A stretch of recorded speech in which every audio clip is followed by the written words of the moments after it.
नमस्कार सभी विद्यार्थियों का इस वीडियो में स्वागत है। आज हम सांख्यिकी में अविश्वास। सांख्यिकी अपने हर सेक्टर में यूज़फुल होता है, पर फिर भी सांख्यिकी में अविश्वास जताया जाता है।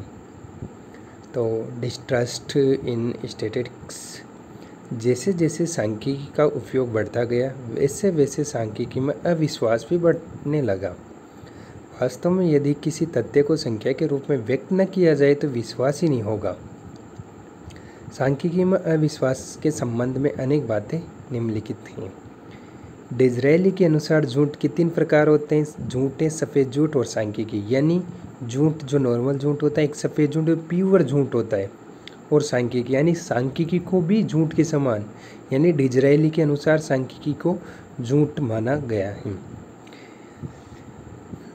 झूठ सांख्यिकी का इंद्रधनुष है, यानी सांख्यिकी में इंद्रधनुष का अलग अलग कलर होते हैं, वैसे झूठ के अलग अलग प्रकार होते हैं सांख्यिकी में। सांख्यिकी कुछ भी सिद्ध करती हैं, यानी आंकड़ों के आधार पर अपन डिक्लेयर करते हैं तो आंकड़े कुछ भी सिद्ध कर सकते हैं।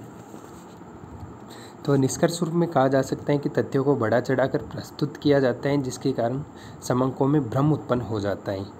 कुछ निष्कर्ष सही नहीं निकलते, लोगों में सांख्यिकी के प्रति विश्वास उठ जाता है।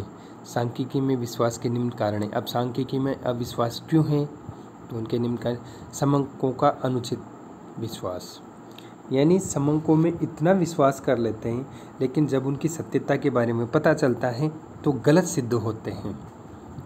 जैसे व्यक्तियों में ये धारणा बनी हुई है कि समंक सदैव सत्य होते हैं, इसलिए वह उन पर अनुचित विश्वास कर लेते हैं, पर जबकि वास्तविक में निकाले गए जो निष्कर्ष गलत होते हैं तो लोगों के इसके प्रति विश्वास उठ जाता है। जैसे अपन अपने धार्मिक संस्थान में जो साधु होते हैं उनकी छवि अच्छी होती है, लेकिन कुछ साधु की प्रवृत्ति ऐसी होती है कि घटिया होते हैं, तो उन कारण उन पर विश्वास, तो इस कारण सभी साधुओं में विश्वास नहीं करते वो, तो उसमें अनुचित विश्वास हो जाता है। प्रत्यक्ष परिणामों में विरोधाभास। व्यवहार में कभी कभी तथ्यों और आंकड़ों में एक ही विषय पर सांख्यिकी द्वारा अलग अलग तथ्य प्रकट किए जाते हैं। जब सरकार के द्वारा सत्यता को छुपाने के लिए गलत आंकड़े प्रस्तुत किए जाते हैं तो लोगों में अविश्वास पैदा हो जाता है। सांख्यिकी की सीमाओं की अपेक्षा। सांख्यिकी में अनेक सीमाएं होती हैं, जैसे सांख्यिकी में व्यक्तिगत इकाइयों लागू नहीं होती। कुछ सीमाएं होती हैं जो क्योंकि आंकड़ों या सूचनाओं या तथ्यों को समूह के रूप में व्यक्त किया जाता है, व्यक्तिगत इकाइयाँ लागू नहीं होती हैं। तो कुछ सीमा हैं, इस कारण उसमें जो निष्कर्ष निकाले हैं वो भ्रमात्मक होते हैं, सही नहीं होते, गलत सिद्ध होते हैं और अविश्वास बढ़ जाता है। विशेष ज्ञान का अभाव। संकलित तथ्यों को जब उचित निष्कर्ष निकालने के लिए विशेष ज्ञान, योग्यता, अनुभव व्यक्तियों की आवश्यकता होती है। यदि सांख्यिकी में ये गुण विद्यमान नहीं होता है तो निकाले परिणाम असत्य भी हो सकते हैं। यानी सांख्यिकी में विशेष ज्ञान है, जैसे आंकड़े एकत्रित करें, कलेक्शन कर रहे हैं, और एक्सपीरियंस होल्डर कैंडिडेट को नहीं लगाया जाता है आंकड़ों के लिए, कलेक्शन के लिए, तो जो निष्कर्ष निकाले जाते हैं वो गलत सिद्ध हो सकते हैं। समंकों की शुद्धता की पहचान नहीं होती है।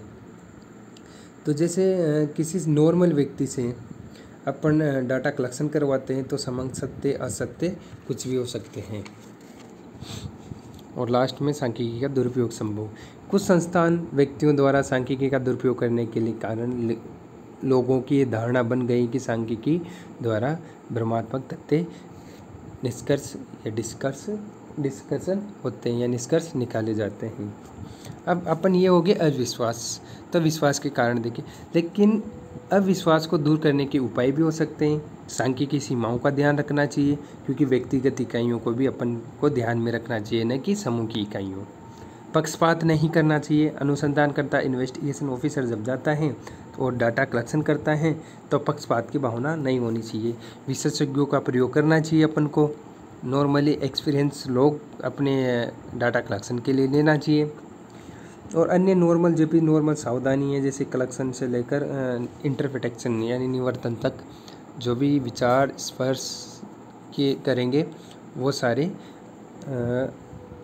सावधानी से लेना चाहिए। जितने भी डिसीजन लो वो सावधानी से लो, तो अपने सांख्यिकी में विश्वास बढ़ेगा और जो तथ्य होंगे वो सही और सकारात्मक होंगे। Important definition. अब कुछ परिभाषाएं दे रखी हैं अलग अलग अर्थशास्त्रियों ने या अलग अलग प्रोफेसर साथियों विद्वानों ने। तो महांक जड़ता नियम, ये जेम्स बर्नौली ने दिया था। नैतिक संभाव्यता का नियम डैनियल बर्नौली ने दिया था। आधुनिक सांख्यिकी के सिद्धांत या modern theory of statics JLA क्रिविटलेट और डॉक्टर AL बाउले की 3 अलग अलग परिभाषाएं हैं। देखो, फर्स्ट उसने बोला है सांख्यिकी की गणना का विज्ञान है।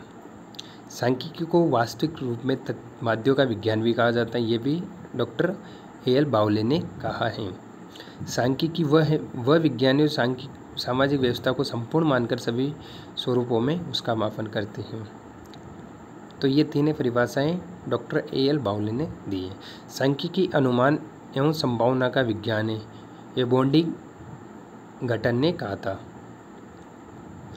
अर्थशास्त्र का कोई भी विद्यार्थी पूर्ण सामग्री का दावा तब तक नहीं करता जब तक कि वह स्वयं सांख्यिकी रीतियों में पारंगत ना हो, ये भी AL बाउले ने कहा था।